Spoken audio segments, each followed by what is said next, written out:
Halo Balat Nakertrans, ketemu lagi sama kita di Nakertrans Podcast. Nah, hari ini kita akan membahas terkait masalah tunjangan hari raya. Nah, soalnya ini kita udah deket lagi Lebaran, nggak deket ya? Mungkin masih 2 minggu lagi kali ya. Gitu, nggak deket lagi, tapi masih 2 minggu lagi gitu. Dengan narasumber kita yang bisa dipercaya, yaitu Ibu Diana dari bidang hubungan industrial di Dinas Tenaga Kerja dan Transmigrasi Provinsi Jawa Barat tentunya ya. Nah, boleh Bu Diana mungkin bisa perkenalan diri terlebih dahulu? Oh, baik. Barat Naker, kenalkan saya Diana. Saya mediator hubungan industrial, ahli muda di Disnaker Trans Provinsi Jawa Barat. Oke, nah sekarang aku nih pingin tanya nih sebenarnya sama Bu Diana nih. Sebenarnya dasar hukum tunjangan hari raya itu apa sih? Gitu. Di mana tunjangan hari raya ini diatur gitu? Kalau di Undang-Undang 13 memang tidak letterlek ya. Kita nggak disebut letterlek THR, tapi hanya untuk mengatur kebijakan pengupahannya saja.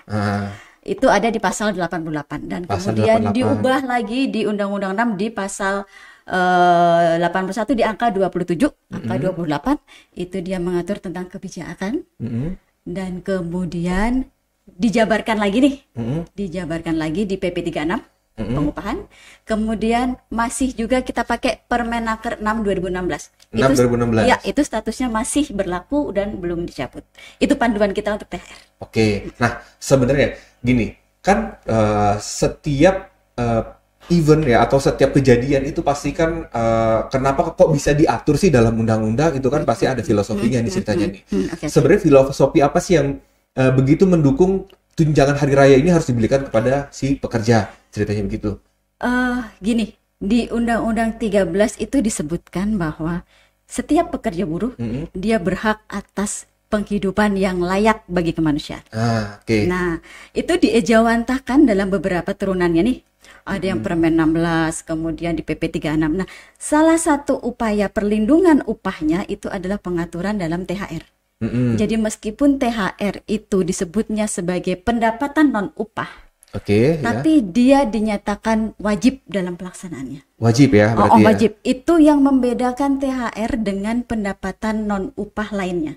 Kan kita tahu nih, pendapatan non-upah itu ada yang segala bonus, insentif, uang servis, uang pengganti fasilitas kerja tuh.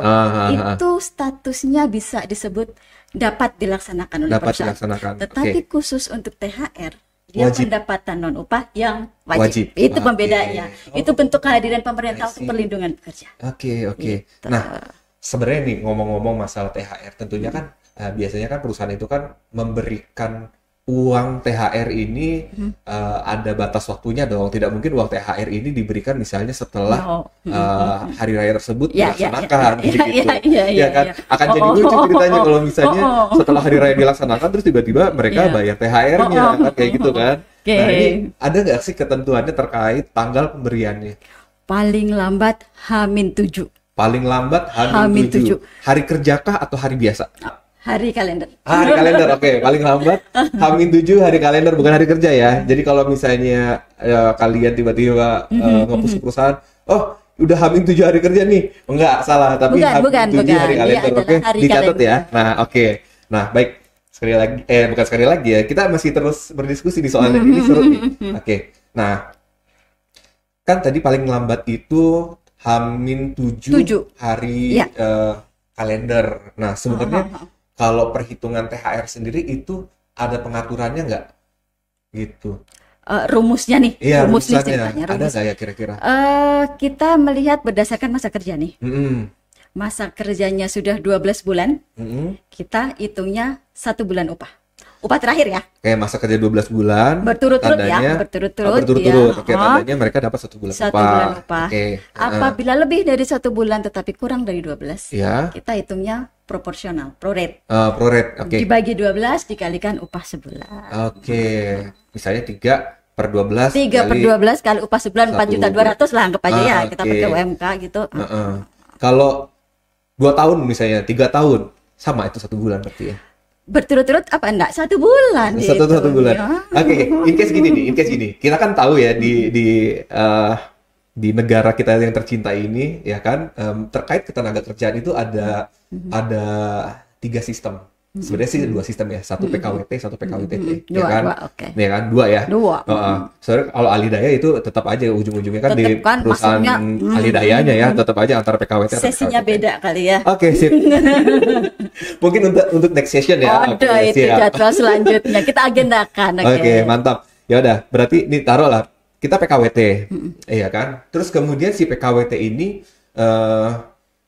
habis kontrak misalnya mereka per 6 bulan lah taruh gitu, per 6 bulan perpanjangan, per 6 bulan perpanjangan. Nah, sebelum misalnya tahun 2024 kemarin mereka Januari nih. Nah, masuklah ke tahun 2025 perpanjangan baru kan. Nah, di Januari lagi. Nah, masuk ke bulan Maret. Itu hitungannya 3/12 atau ya 1 tahun telah bekerja kayak gitu. Karena takutnya biasanya kan ini ada nih, biasanya ini suka ada kasus, ada pemutihan ceritanya kayak gitu. Nah, itu gimana ceritanya? Sebenarnya kan di aturan hanya disebutkan bekerja 12 bulan berturut-turut ya. Ya. Nah, kita ngelihat faktanya di lapangan apakah dia ada jedanya atau tidak. Kalau dia memang PKWT-nya berturutan, ya kita hitung sebagai masa kerja sebagai komponen penghitungnya. Jadi bukan yang terus kontrak terakhir padahal dia bulan sebelumnya cuma jarak sehari masih enggak. Kita ngitungnya berturut-turutnya itu udah sesuai ketentuan itu belum. Oke, sip. Nah, sekarang nih masalah implementasi THR di lapangan. Apakah banyak permasalahan yang terjadi di lapangan ketika kita berbicara masalah THR? Pemberian THR-nya entah itu dari besaran jumlahnya kah atau dari hari pemberiannya kah dan segala macamnya. Kita nggak bisa pungkiri ya. Ya. Kita memang di lapangan ada berbagai macam dinamika pelaksanaan THR. Ada THR yang dibayarkan sesuai waktu bahkan lebih awal. Gitu. Kita apresiasi untuk perusahaan yang seperti itu. Ada yang tadi ini kan masih ada batas waktu nih. Ya udah kita ambil di hari paling lambat aja H-7. Oke, dibayarkan penuh bagus. Kemudian ternyata begitu pelaksanaan ada yang membayarnya kurang nih. Bayar sebagian. Bayar dicicil. Nganjuk gitu. Kalau ibaratnya kalau bahasa Sunda teh nganjuk ya, utang dulu gitu. Aku bayar setengah dulu ya gitu ya. Biasanya kayak gitu. Boleh dong. Nah, kan gitu. Dibayar dicicil pun ada. Kemudian ada di prakteknya di lapangan pun ada yang berupa uang tunai dan dengan sejumlah barang natura gitu. Padahal kan secara ketentuan harusnya uang nih. Tapi ya memang kenyataannya di lapangan seperti itu loh. Tapi itulah fungsi kita kan. Fungsi kita pembinaan di situ. Kemudian ada juga teman kita di sebelah itu fungsi untuk penegakan hukumnya ya.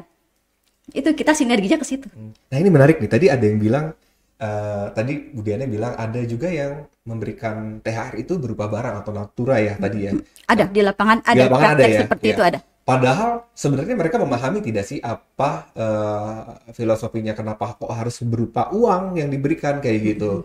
Ya sama lah mungkin seperti kita pernah dengar ya, seperti upah itu tidak boleh berupa barang tetapi harus berupa uang. Nah itu kenapa sih kok harus seperti itu gitu? Nggak bisa aja gitu misalnya udahlah voucher belanja di gereja lah misalnya gitu kan sama-sama memenuhi kebutuhan bulanan kan kayak gitu. Kita kan balik lagi ini judulnya kan THR ya.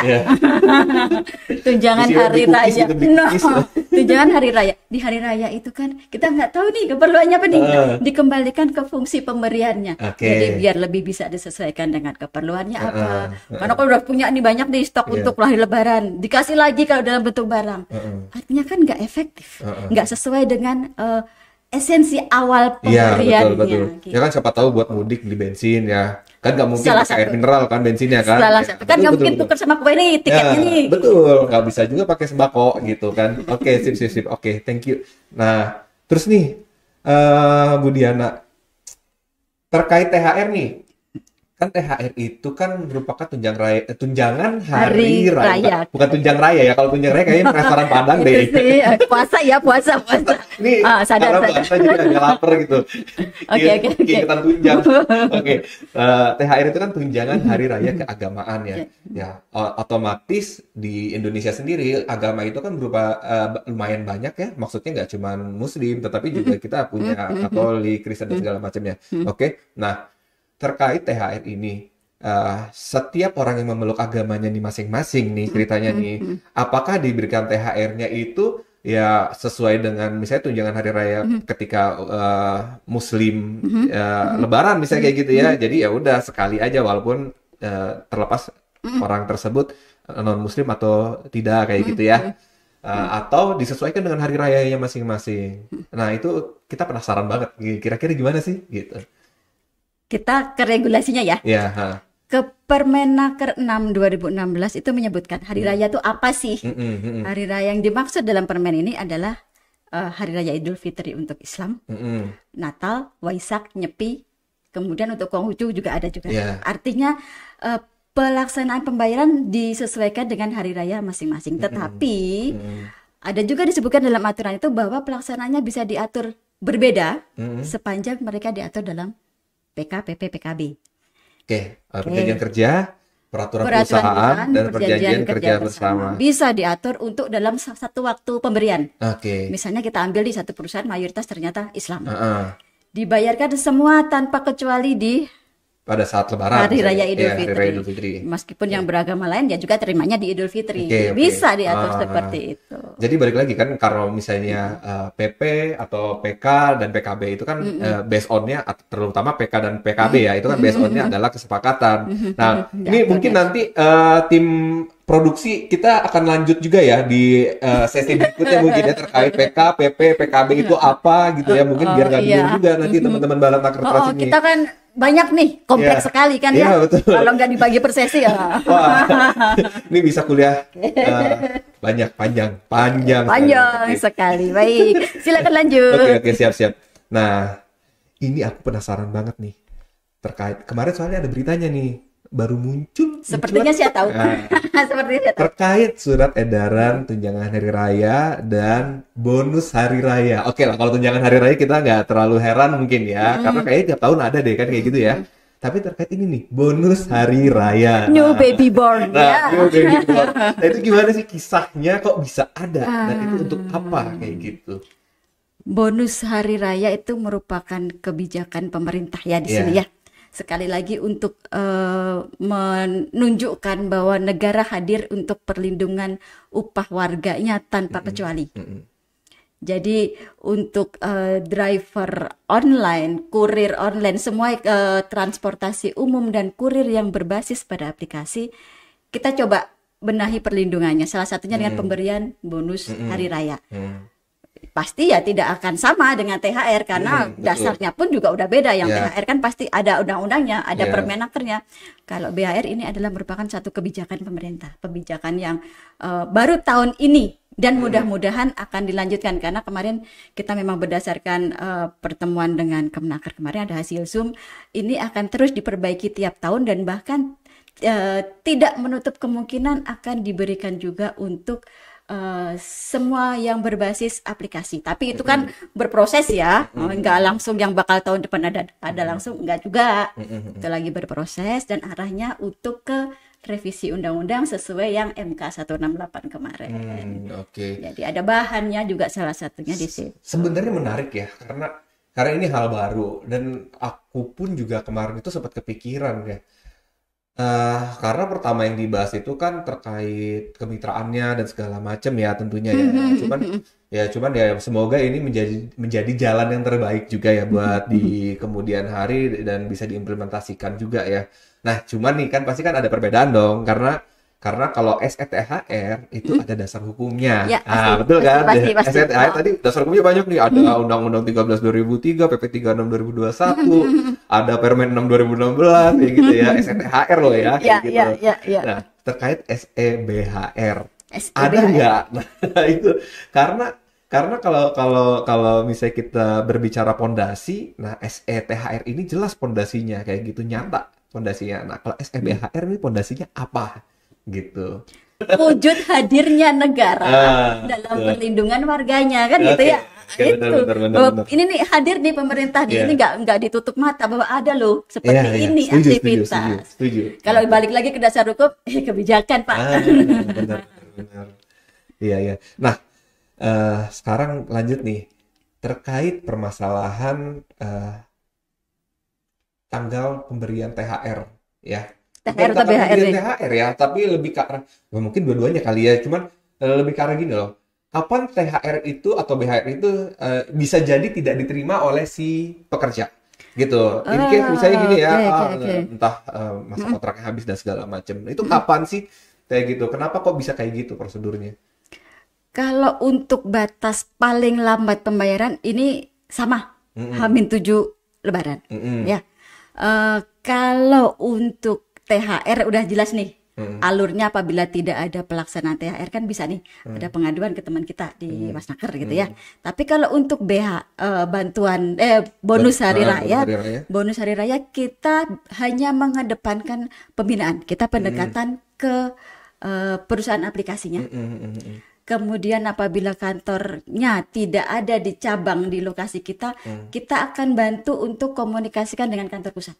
Oke. Tapi secara jalur penyelesaian memang di undang-undangnya belum ada. Jadi kita hanya melakukan pendekatan pembinaan saja sebenarnya. Bahwa ini ada loh SE3 nih, BHR SE3 ini 2025 himbauan untuk dilaksanakan. Nah makanya dalam SE tadi